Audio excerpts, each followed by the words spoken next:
بھی علوم دنیاوی فنون کے متعلق بہت سارے علماء نے یہاں تک کہا ہے کہ یہ فرض کفایہ ہو جاتے ہیں، بعض اوقات مستحب یا ثواب نہیں بلکہ آگے فرض کفایہ ہو جاتے ہیں۔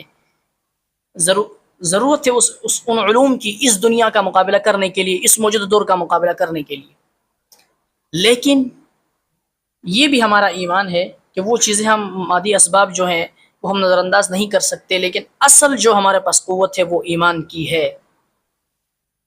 اس وقت اس پرفتن دور میں سب سے بڑا چیلنج ہمارے لیے یہ ہے کہ ہم اپنے قرآن و حدیث کے علم کو بچائیں، اسلامی تہذیب و ثقافت کو بچائیں، اپنے نظریہ حیات کو بچائیں۔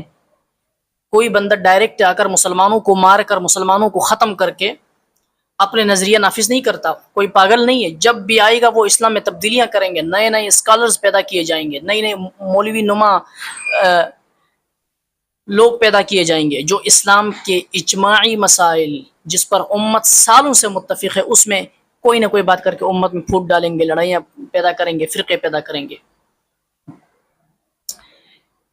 تو ملت کا شیرازہ جو بکھر رہا ہے اس کو بچانا ہے، ملت کا شیرازہ جو بکھر رہا ہے اس کو بچانا ہے۔ یہ اصل چیز میں یہی ہے امت کی فکر۔